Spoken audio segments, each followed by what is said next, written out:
Do you have too many things going on in your startup and are you not seeing the returns on all those investments? Then this is the video for you.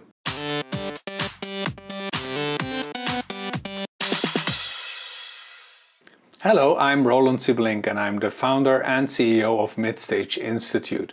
In this video we're going to be talking about zeroing in on your sandboxes, how to get more focus in your startup, what are the 10 critical levers to really focus your tech venture on its most strategic win zones.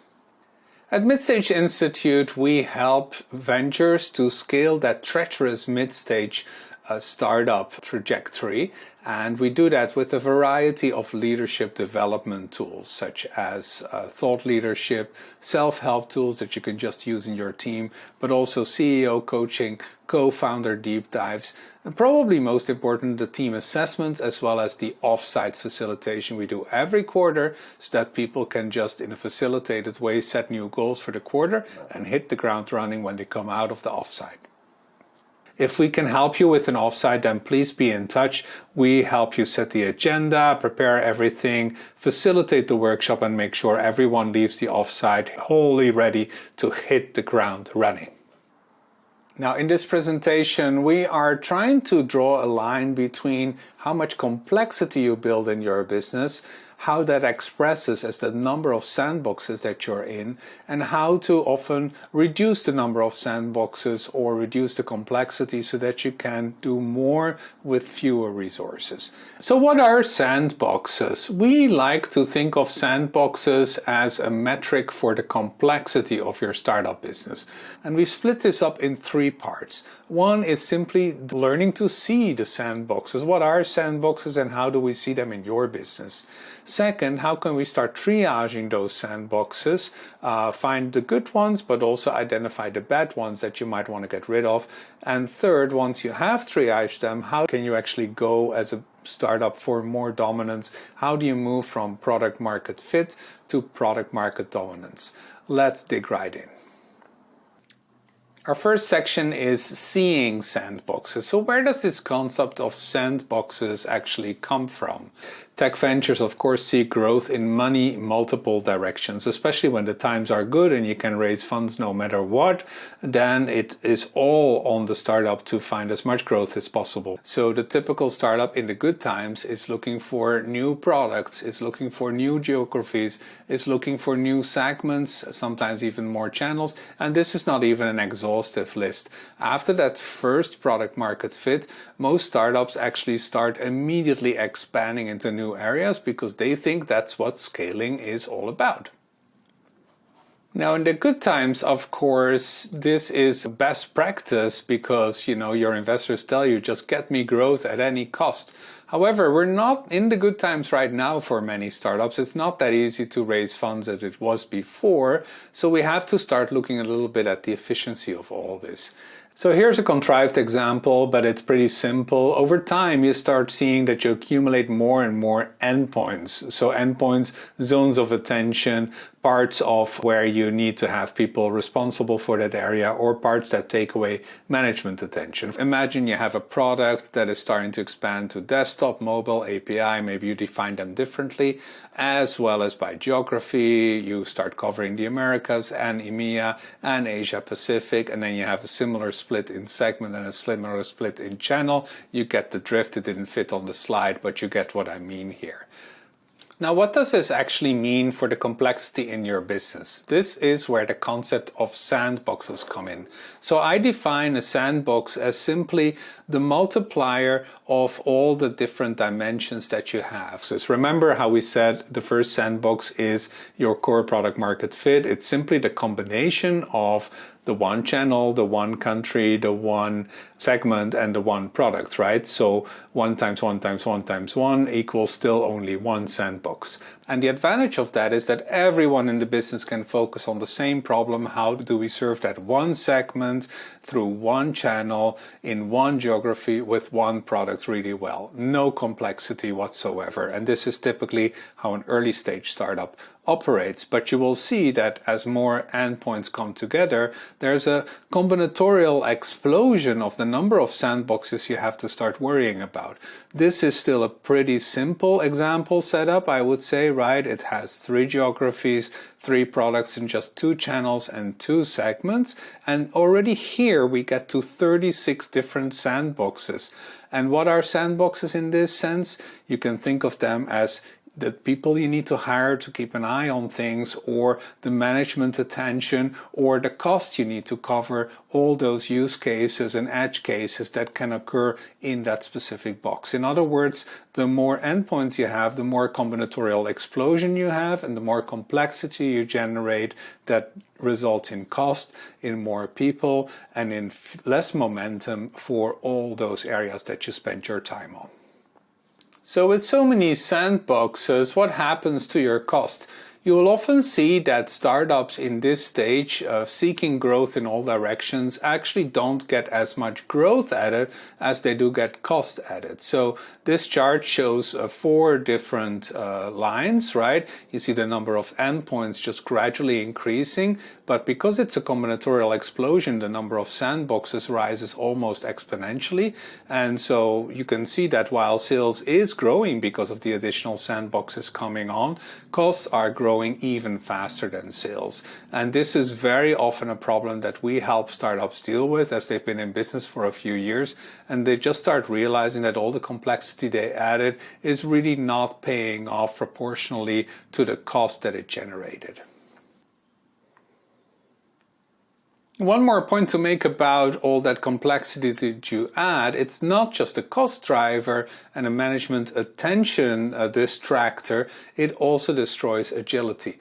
Remember in the beginning when we had this one segment, one country, one product, one channel approach, just one sandbox, everyone's rowing in the same direction, and you can switch direction really, really fast. But now the more endpoints you need to keep in mind and the more combination of endpoints you need to keep in mind, in other words, the sandboxes, the slower and messier your decision making. And why is this important?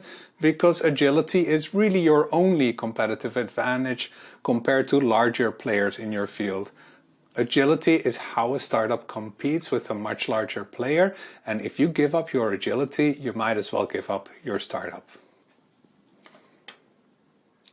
So that concludes our first section of the ability to see sandboxes. They result in more and more endpoints and then a combinatorial explosion of a number of sandboxes, which typically results in complexity and therefore cost growing much faster than revenues. Now let's look at the second section. How do we then start triaging sandboxes between the good ones and the bad ones? Triaging first and foremost is about not just looking at the contribution to sales anymore, but also at the net contribution to profit or profit margin. Now, most founders are very used to comparing products, channels, geographies, etc. by revenue charts only. So in the good times, your investors tell you like all we need to show is a lot of growth. So it doesn't matter how you get it, where you get it, just get me growth, right? And from a growth perspective, every single product, every single sandbox looks good because as long as there's at least $1 coming in, why would you not doing it? Right? But in the worst times when you have to stretch your runway and it's not so easy to get new investment, you have to start looking at, is this actually all profitable to me? Can I actually afford to invest in all those areas? And that is why the first thing to do is to start looking not just at an ARR chart, but at profit charts, right?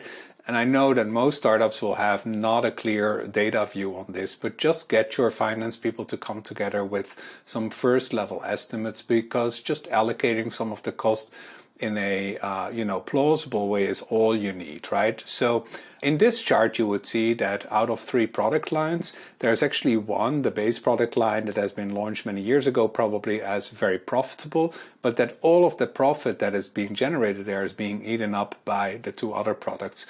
While product 2 is roughly break even, product 3 generates way more cost than revenues. And what would typically be the example there is a new product we've been pushing for a long time, where there's not a lot of sales, but a big team, lots of software development, all trying to get that project up and running, but you have to at some point in time admit, like, is that really worth it, and can we really afford it?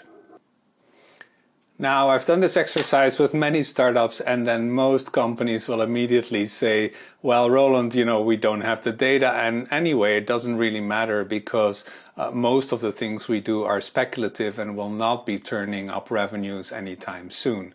So that is something that we have to give some other criteria for, right? So for new initiatives, I primarily look at like how risky are they.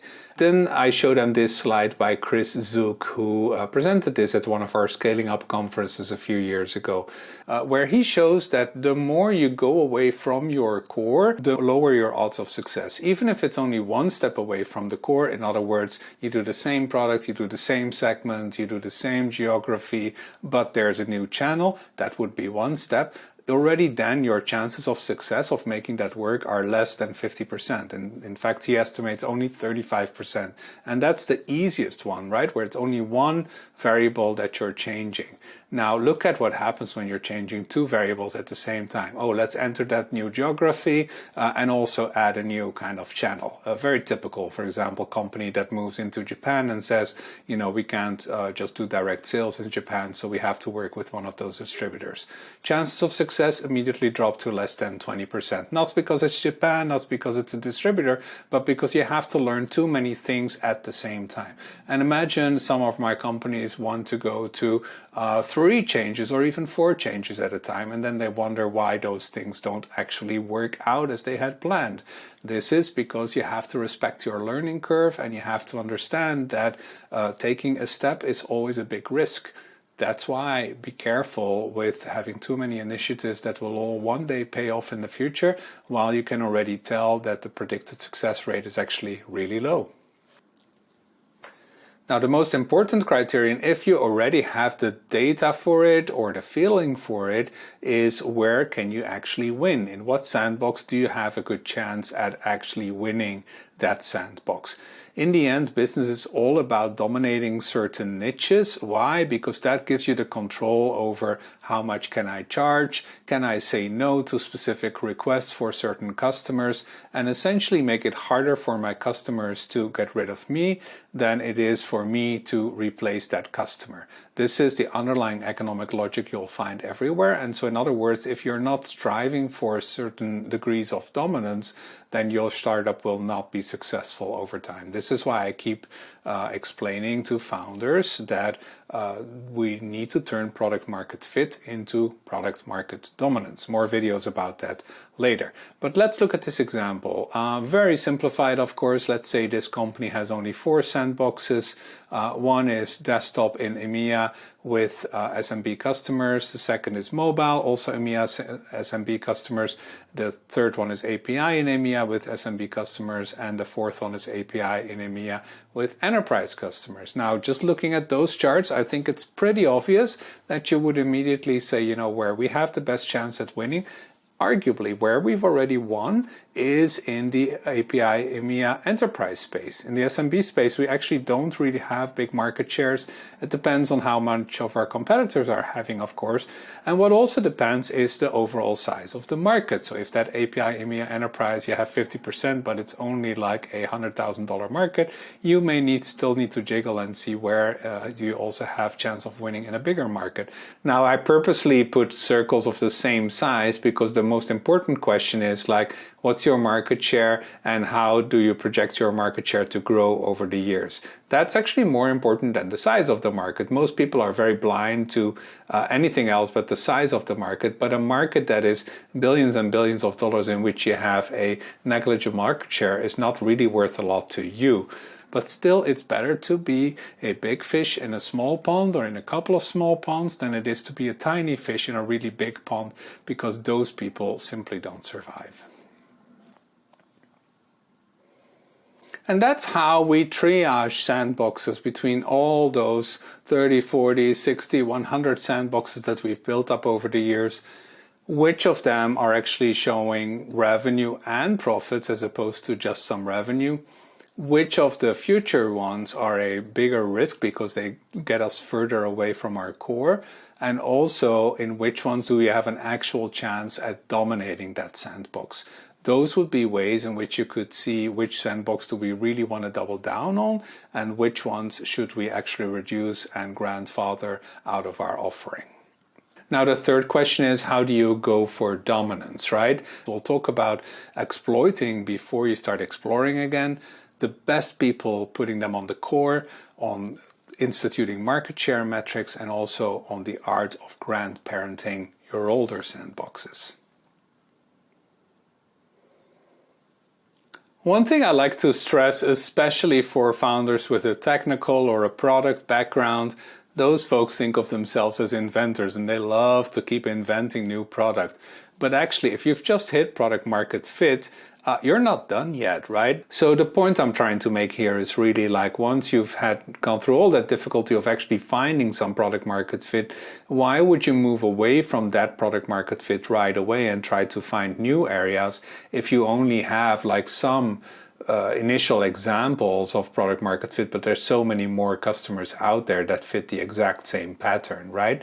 Why don't you exploit that market that you found a lot further before you start exploring further? So in other words, change the mode of your company from an exploration mode to an exploiting mode. And it's only when you get substantial market share in that niche that you found for yourself, in that sandbox, that you should start going exploring further and say, now, okay, what's the next sandbox, the next adjacent move we could make to make our market even bigger? One thing is very counterintuitive for most founders is when we tell them to put their best people on the core. They say, well, but our core is what's been developed over many years, and that's actually running. Where we need our best people is to explore further opportunities. But then again, I come back to the previous slide and it says exploit before you start exploring again, right? At this stage, what matters most for your company is really getting that core right and dominating that to such an extent that you're unassailable in that field. And that requires your best people. Here's a sample distribution that I would recommend. So about 70% of your great people should all be working in the core. Maybe 25% can be exploring some of the adjacent sandboxes or the ones you haven't gotten rid of in your triage yet. And then maybe only 5% of your best people, which only means 1 or 2 typically, should be exploring further out sandboxes 2 or more steps away. One thing you want to also think about in your organization is the way you incentivize behavior, but also the way you talk about good results in your company. So most startups we work with, most ventures are constantly proud internally about all the deals they close and how much their total revenue has risen. But it's important to start changing that metric even subtly from a overall absolute number of sales or deals to more of an in-market number of revenues or number of deals or a market share, right? So what matters more is less the absolute total number of deals and more how much of the ARR are we generating in our core market, or how much of has our market share actually risen in some of these core markets since we started focusing on them. So start talking about market share, start talking about in-market ARR, not just overall ARR, at least where the people inside your company are concerned. So what do you do with the sandboxes you've decided not to continue? Well, that is often a longer discussion in a coaching conversation or in a workshop. But here are some 10 points we see coming back again and again in no particular order of how to actually operationalize that retreating out of a sandbox. You can announce it will be retired, you can sell it off, keep it running without investment, and so on. You can read for yourself. But 2 points I want to highlight is move the talent away from those sandboxes you want to discard to the core. That's building on one of the previous slides we already have. Another one is to group those discarded segments under finance. So if you have to keep them alive for a while, maybe grandfather them for a while, do not do that in your core product organization, but have it be run under finance. Finance folks are actually really good at cutting costs. That's their job after all, right? And they will be much better at keeping things alive, but at a minimal operational cost until it gets to a point where you really have sent enough signal to the market so that you can take it out altogether. And that brings us to our conclusion about this zeroing in topic. How do you minimize your sandboxes to maximize wins? By zeroing in on the sandboxes that are your proper strategic win zones. We talked about seeing sandboxes, we talked about triaging sandboxes, and how to set up your company to go for dominance.